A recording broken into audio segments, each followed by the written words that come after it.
முதல் வாசகம். தாவீதின் குடும்பத்திலிருந்து இஸ்ரேல் குலம் பிரிக்கப்பட்டது. அரசர்கள் முதல் நூலிலிருந்து வாசகம். அதிகாரம் 11 இறைவசனங்கள் 29 முதல் 32 முடிய மற்றும் அதிகாரம் 12 இறைவசனம் 19. ஒரு நாள் யெரொபெயாம் எருசலேமிலிருந்து வெளியே போன போது சீலோவைச் சார்ந்த அகியா என்ற இறைவாக்கினர் அவனை வழியில் கண்டார். அவர் புது சால்வை ஒன்று அணிந்திருந்தார். இருவரும் வயல்வெளியே தனித்திருந்தனர். அப்போது அகியா தாம் போர்த்தியிருந்த புது சால்வையை எடுத்து அதை 12 துண்டுகளாய் கிழித்தார். பிறகு அவர் யெரொபெயாமை நோக்கி பின்வருமாறு கூறினார்: இவற்றில் 10 துண்டுகளை உனக்கென எடுத்துக்கொள். ஏனெனில் இஸ்ரேலின் கடவுளாகிய ஆண்டவர் உனக்கு இவ்வாறு கூறுகிறார்: இதோ, நான் சாலமோன் கையினின்று அரசை பறித்து 10 குளங்களை உனக்கு அழிக்கப் போகிறேன்.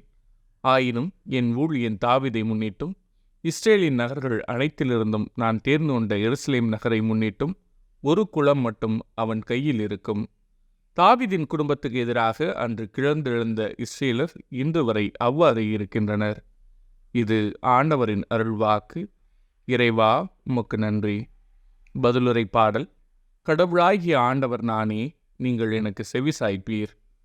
உங்களிடையே வேற்று தெய்வம் இருத்தலாகாது, நீங்கள் அந்நிய தெய்வத்தை தொழலாகாது. உங்களை எகிப்து நாட்டினின்று அழைத்து வந்த கடவுளாகிய ஆண்டவர் நானே.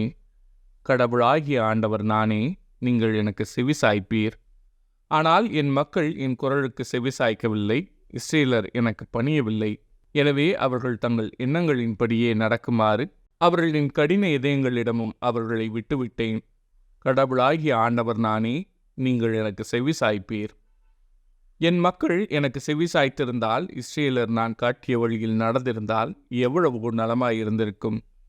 நான் விரைவில் அவர்கள் எதிரிகளை அடக்குவேன். என் கை அவர்களின் பகைவருக்கு எதிராக திரும்பும். கடவுளாகிய ஆண்டவர் நானே, நீங்கள் எனக்கு செவிசாய்ப்பீர். நற்செய்தி வாசகம். காது கேளாதோர் கேட்கவும் பேச்சற்றோர் பேசவும் ஆண்டவர் செய்கின்றார்.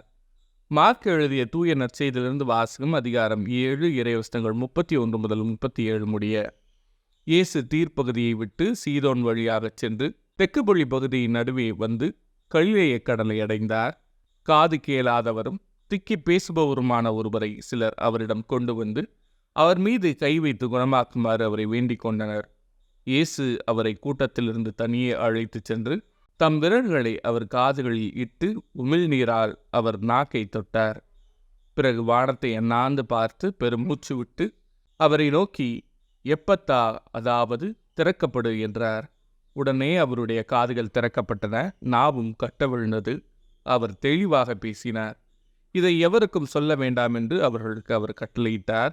அவரது கட்டளைக்கு நேர்மாறாக இன்னும் மிகுதியாய் அவர்கள் அதை அறிவித்து வந்தார்கள்.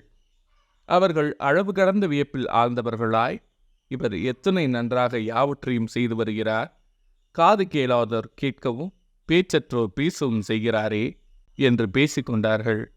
இது ஆண்டவரின் அருள்வாக்கு. கிறிஸ்துவே, உமக்கு புகழ்.